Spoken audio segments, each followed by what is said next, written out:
Yummy face is so good. Hello and अस्सलाम वालेकुम to all my beautiful viewers and subscribers. मैं बिल्कुल ठीक ठाक हूँ, उम्मीद करती हूँ आप लोग भी बिल्कुल ठीक ठाक होंगे।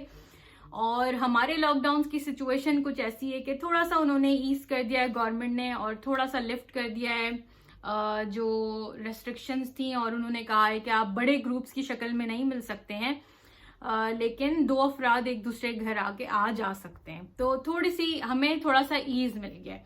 अब ये है कि इस आइसोलेशन टाइम में, क्वारंटीन के टाइम में सब लोगों का रमजान मुख्तलिफ गुजरा है और ईद भी मुख्तलिफ गुजरेगी, जाहिर सी बात है।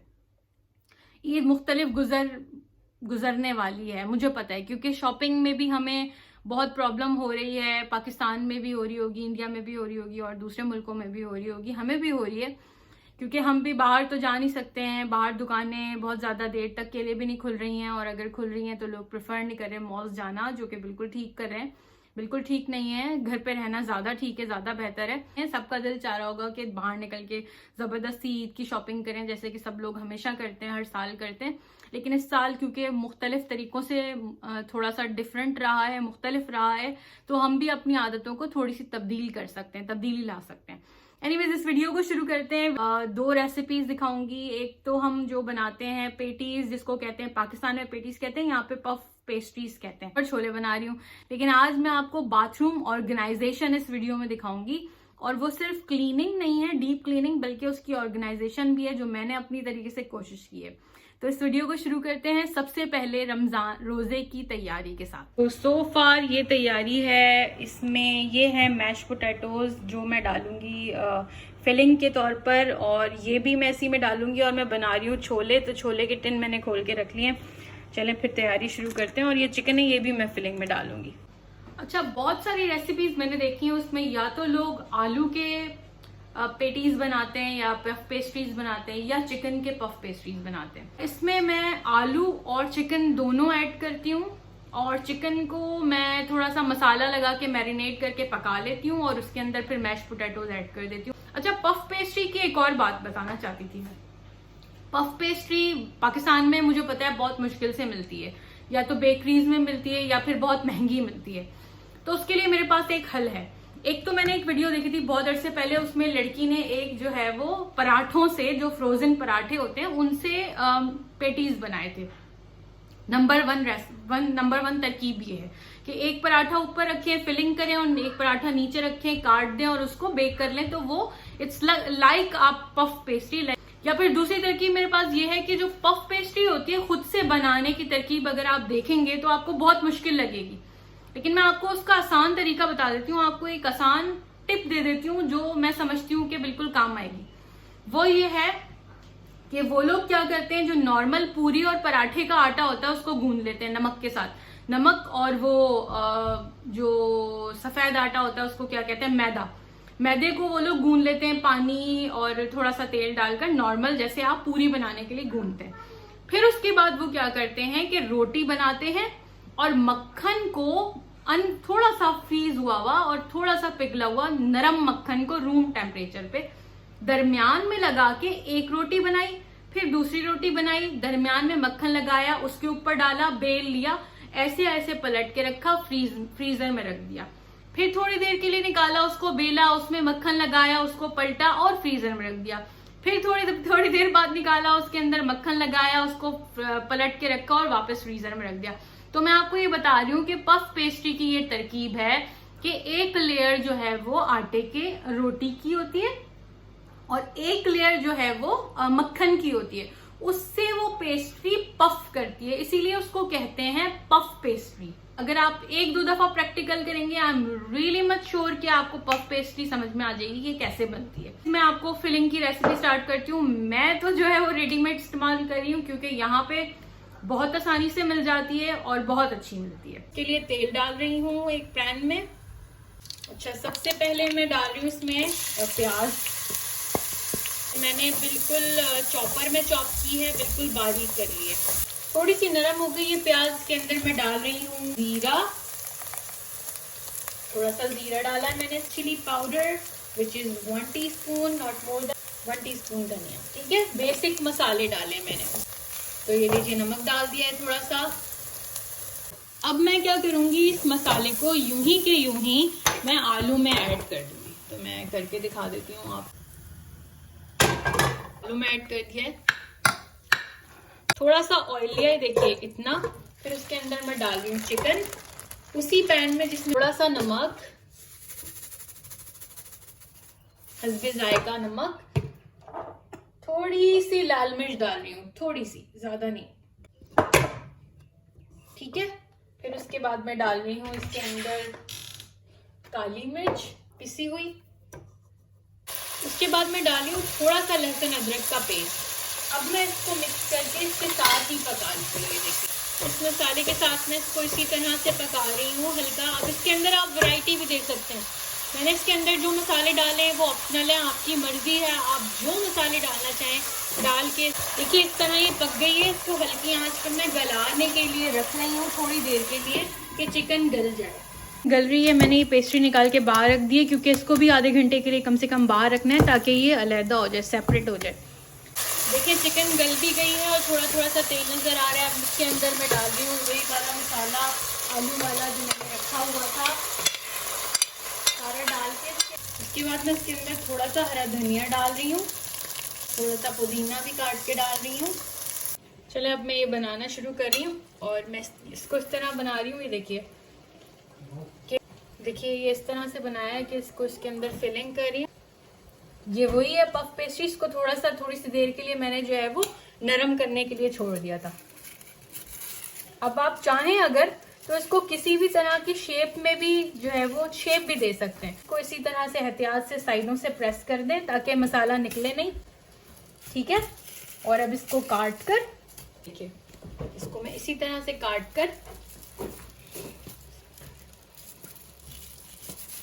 और जो है बेकिंग ट्रे में जो है वो बस रखना शुरू कर दूंगी।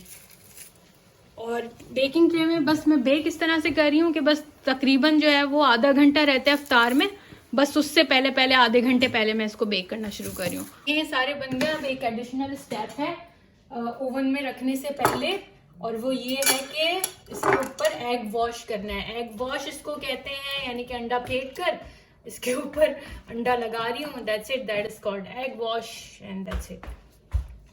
और खूबसूरती के लिए जब एग वॉश हो गया तो थोड़ा सा मैं कलौंजी डाल रही हूँ इसके ऊपर। अब मेरे पास अगर तिल होते तो मैं वो भी डाल देती इसके ऊपर, लेकिन ये जो है कलौंजी है।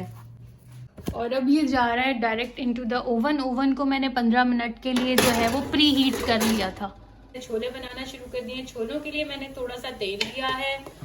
उसके बाद जब तेल अच्छा सा गर्म हो गया तो उसके अंदर मैं डाल रही हूँ जीरा तकरीबन मैं डाल रही हूँ भर के, मतलब 2 टीस्पून भर के जीरा हो गया थोड़ा सा। अब इसके अंदर मैं डाल रही हूँ टमाटर बिल्कुल बारीक जो है वो मैंने इसको भी ब्लेंड किया हुआ है हैंड ब्लेंडर से। तो सबसे पहले मैं डाल रही हूँ नमक, फिर उसके बाद मैं डाल रही हूँ chaat masala,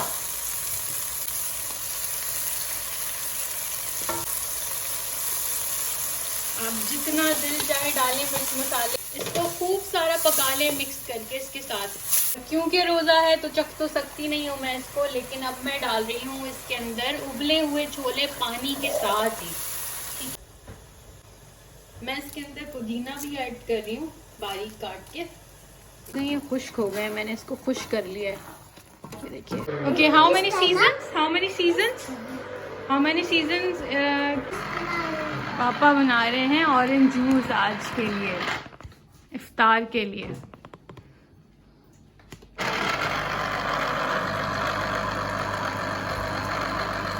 Continents? In a road, How many continents are there? Australia, North America, South America, Arctic, Antarctica, Europe, Asia. ये उनमें से ये देखिए, wow, look at the face, माशाल्लाह। A funny face. Yummy face is so good. And then one, it's so hot and a little bit more. Cling wrap कर दूं? मैं bathroom की कंडीशन अभी राइट नाउ दिखा दूं वैसे तो यहाँ बहुत लो लाइटिंग है और मुझे ये सॉफ्ट बॉक्स लगाना पड़ गया है लाइटिंग वाला, तो जिसकी वजह से फिर भी थोड़ा बहुत किचन बाथरूम के अंदर नजर आ रहा है। तो बाथरूम में जनरल क्लीनिंग तो हो रही है। मैं अपने लोकल सुपरमार्केट गई थी काफी सारी चीजें लेने, तो वहां पर बहुत सारी चीजें तो मुझे मिली ही नहीं ना, जो ऑर्गेनाइजेशन से रिलेटेड मुझे लेनी थी। लेकिन अब जो भी मिल गया उसी को लेते हुए, उसी को इस्तेमाल करते हुए मैं बाथरूम ऑर्गेनाइज करती हूँ।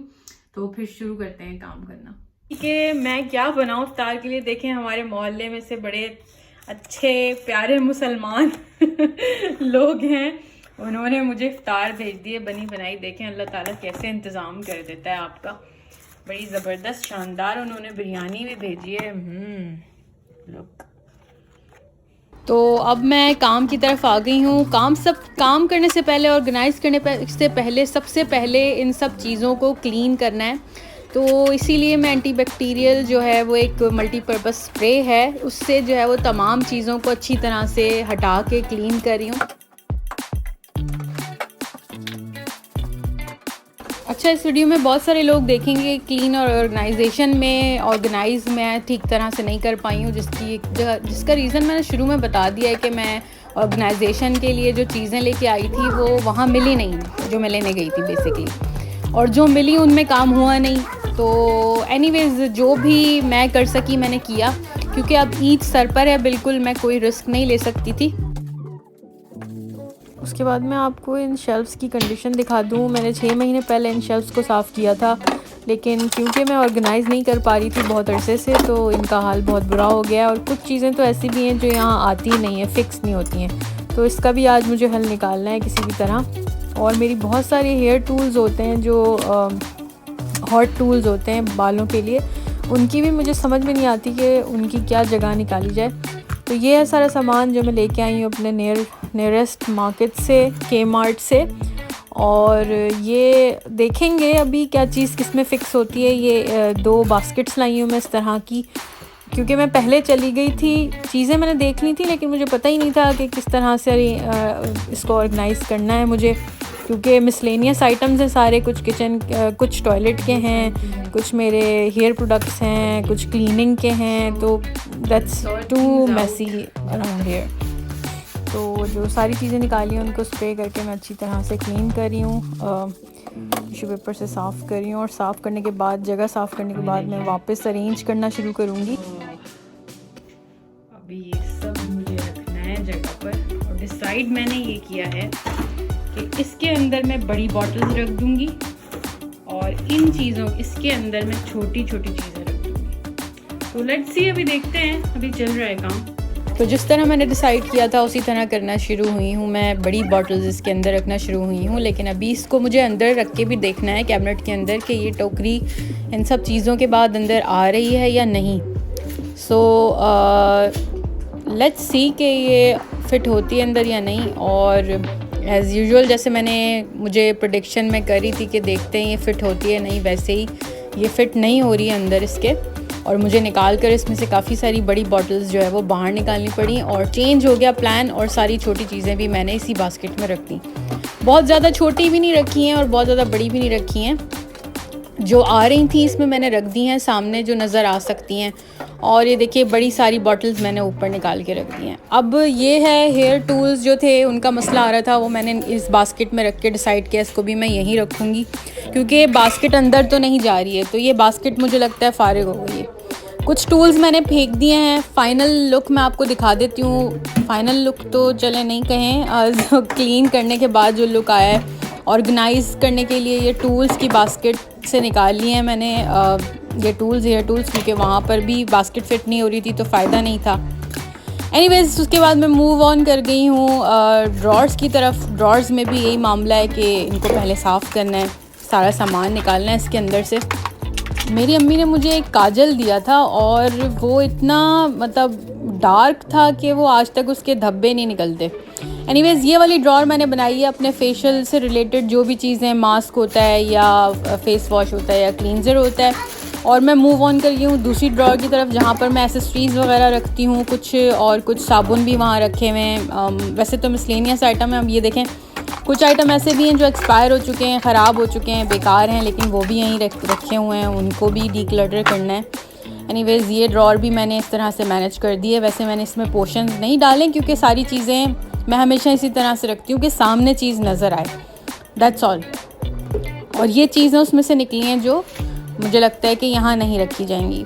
ये वाला सेक्शन जो है वो मैं मैनिक्योर और पेडिक्योर के सामान के लिए रखती हूँ। मोस्ट ऑफ द थिंग्स इसके अंदर सारी पैर वाली हाथ वाली हैं, जिनमें से ब्रश जो है वो टूल ख़राब हो चुका है, उसकी जगह मैं ऑलरेडी नया ले चुकी हूँ, तो ये सेटिंग कर दी है। और ये क्लीन, और ये जो है स्किन केयर का मेरी रूटीन का मेरा सामान है जो कि मैं बिल्कुल सामने ही रखती हूँ और हमेशा कोशिश करती हूँ उसको ऑर्गेनाइज रखूँ। और ये सेक्शन जो है ये मेरे हेयर प्रोडक्ट्स होती हैं जो, या फेशियल मास्क वगैरह होते हैं, या मिस्ट होते हैं, या सैनिटाइज़र वगैरह वगैरह ETC काफ़ी चीज़ें मिसलेनियस रखी हुई थी, तो मैंने सोचा कि निकाल के पहले क्लीन कर लेती हूँ। और इसमें से भी कुछ चीज़ें अगर डीक्लटर करनी होंगी तो डीक्लटर करूँगी। और ये देखिए, छोटे होने का एक ये नुकसान है कि आप ऊपर झांक के नहीं देख सकते कि ऊपर तक क्या चीज़ें रखी हुई हैं। एनीवेज़ ये देखिए, ये सेट हो गया है सारा कुछ जिस तरह से मैं रख सकती थी। ऊपर मैं शारिक का सामान रखती हूँ, शेविंग का सामान होता है, और जो सबसे ऊपर आपको सामान नज़र आ रहा था वो मैं नहीं हटा सकती। और ये है वो तमाम डीक्लटरिंग स्टफ़ जो मैंने निकाला है। अब हेयर टूल्स के लिए मुझे कोई और अरेंजमेंट करनी पड़ेगी। फ़िलहाल मैंने ये सेटिंग की है। और बास्केट में भी मैं आपको दिखा देती हूँ कि मैंने क्या सामान रखा है। ये है सारा बास्केट का सामान। तो फाइनली सब कुछ क्लीन हो गया है। बाथ टब जो है वो मैं तकरीबन 1-2 दिन या 4 दिन में तकरीबन साफ़ कर लेती हूँ। बाथ टब मेरा बहुत ज़्यादा गंदा नहीं होता है, लेकिन फिर भी एंटीबैक्टीरियल एंटीबैक्टीरिया स्प्रे डालकर मैं क्लीन कर रही हूँ। सब कुछ क्लीन हो गया फाइनली, अल्हम्दुलिल्लाह क्लीन भी हो गया है और मेरे तरीके से ऑर्गेनाइज़ हो गया है। मैं जिस तरह से ऑर्गेनाइज़ कर सकती थी मैंने किया, मैंने कोशिश की। मैं आपको फ़ाइनल लुक दिखा देती हूँ, इससे ज़्यादा ऑर्गेनाइज़ नहीं कर सकती मैं। So I hope you like this video, and if you do, please don't forget to give me a thumbs up, subscribe my YouTube channel and follow my Instagram. Allah Hafiz.